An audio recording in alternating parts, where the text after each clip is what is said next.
日用天糧。甲年聖誕節8日慶祝期第5日。若望一書第2章3至11節。親愛的弟兄們，如果我們遵守天主的命令，由此便知道我們認識他。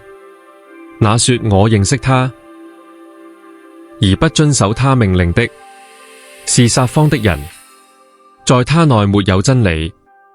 但是誰若遵守他的話，天主的愛在他內才得以圓滿。由此我們也知道，我們是在他內。那說自己住在他內的，就應當照那一位所行的去行。可愛的諸位，我給你們寫的，不是一條新命令，而是你們從起初領受的舊命令。這舊命令就是你們所聽的道理。另一方面說，我給你們寫的也是一條新命令，就是在他和你們身上成為事實的。因為黑暗正在消逝，真光已在照耀。誰說自己在光中，而惱恨自己的弟兄，他至今仍是在黑暗中。凡愛自己弟兄的，就是存留在光中，對於他就沒有任何絆腳石。但是惱恨自己弟兄的，就是在黑暗中，且在黑暗中行走，不知道自己往哪裏去，因為黑暗弄瞎了他的眼睛。答唱詠，聖詠第96篇1至3節，5至6節。願諸天歡樂，願大地踴躍，請眾齊向上主歌唱新歌。普世大地，請向上主謳歌，請向上主歌唱，讚美他的聖名，一日復一日地宣揚他的救恩。請在列邦中傳述他的光榮，請在萬民中宣揚他的奇功。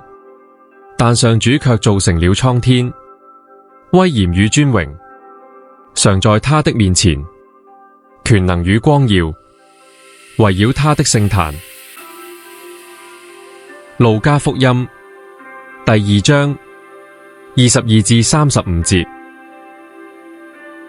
按梅瑟的法律，一滿了他們取潔的日期，瑪利亞和若瑟便帶着孩子上耶路撒冷去獻給上主，就如上主的法律上所記載的，凡開胎首生的男性，應祝聖於上主，並該照上主法律上所吩咐的，獻上祭物，一對斑鳩或2隻雛鴿。那時，在耶路撒冷有一個人，名叫西默盎，這人正義虔誠，期待着以色列的安慰，而且聖神也在他身上。他曾蒙聖神啟示，自己在未看見上主的受傅者以前，決見不到死亡。他因聖神的感動，進了聖殿。那時，抱着嬰孩耶穌的父母正進來，要按着法律的慣例為他行禮。西默盎就雙臂接過他來，讚美天主說：主啊，現在可照你的話，放你的僕人平安去了，因為我親眼看見了你的救援，即你在萬民之前早準備好的，為作啟示異邦的光明，你百姓以色列的榮耀。他的父親和母親就驚異他關於耶穌所說的這些話。西默盎祝福了他們，又向他的母親瑪利亞說：看，這孩子已被立定，為使以色列中許多人跌倒和復起，並成為反對的記號。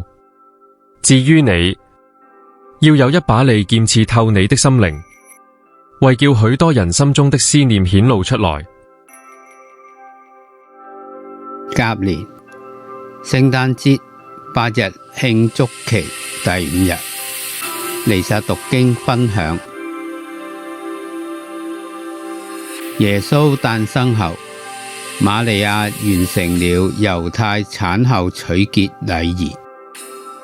由於她買不起羔羊的傳統祭物，她給了2隻雛鴿作為窮人的祭物。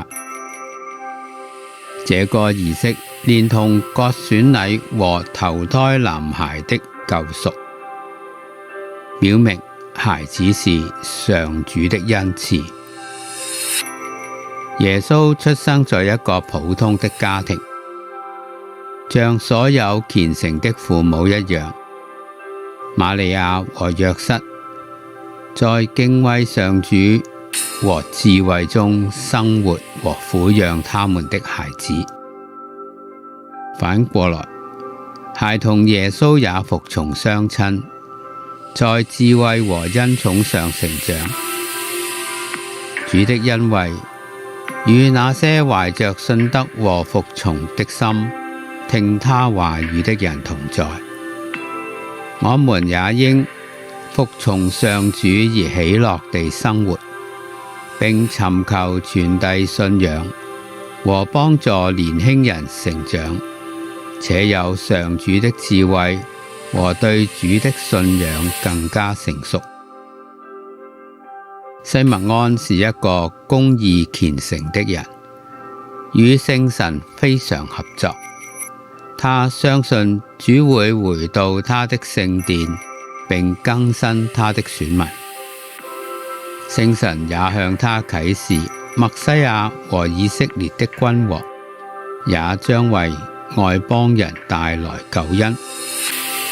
當若瑟和瑪利亞在聖殿中獻上嬰兒耶穌時，西默盎立即認出這個出生於白冷謙卑的孩子是所有默西亞預言、希望和祈禱的應驗。受聖神的啟發，他預言耶穌將成為啟示異邦的光明。聖神向那些願意接受並渴望接受他的人啟示主的同在。願我們也謙卑地在聖神的啟示中認出主住在我們之內。若望福音1章14、2章19至22說明耶穌是新聖殿。出谷記40章34至38節記載，在舊約中，當上主帶領以色列人穿越曠野時，白天在雲柱中顯現，在夜間在火柱中顯現。上主的榮耀明顯地出現在約櫃和會幕之上。列王紀上第8章指出，當第一座聖殿在耶路撒冷建造時，上主的榮耀就停留在那裏。厄則克耳第10章記述，在第一座聖殿被毀之後，厄則克耳看到上主的榮耀離開了聖殿。然而哈蓋2章1至9節、匝加利亞8章同埋9章分別預言上主應許將來有一天要用更大的榮耀充滿聖殿。聖詠24首7至10節、馬拉基亞3章1節宣稱，當光榮的君王親自來到他的聖殿時，這個應許就會實現，正如格林多前書3章16、17節所說的。通過聖言降生成人的耶穌和他藉死亡、復活和升天來拯救我們時，我們就成為他的聖神的宮殿。求主更新我們的信德，因為他的聖神住在我們之內，並感謝和讚美他，來和我們一起建立教會大家庭。西默盎祝福瑪利亞和約瑟。他向瑪利亞預言了這個孩子的命運，以及他會為他的緣故而遭受的苦難。上主放在我們心中的希望是渴望天國和永生，以及與我們天父同在的幸福。羅馬書14章17節說，主耶穌為我們贏得了公義、和平和聖神中喜樂的國度。聖神給所有相信上主應許的人帶來希望。上主從不失敗，因為他的應許是真實的，他是信實的。上主通過聖神的恩賜，將希望放在我們裏面，使我們即使面對可能會遇到的窄路、挫折和挑戰，仍能對上主充滿信德地堅持下去。讓主耶穌用他的平安、喜樂和愛充滿我們的心，將我們所擁有和渴望的一切獻給上主，包括我們的生命、家人、朋友、健康、榮譽、財富和未來。如果我們先尋求天國的義德，他必賜給我們一切需要知道的、愛的。現在我們就為他服務，並永遠享受他的同在。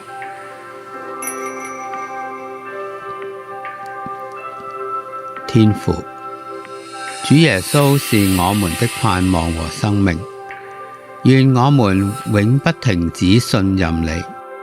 求你用聖神的喜樂和力量來充滿我們，使我們可以放心大膽地向別人宣揚你的拯救和永生的話。因主耶穌基督之名，阿們。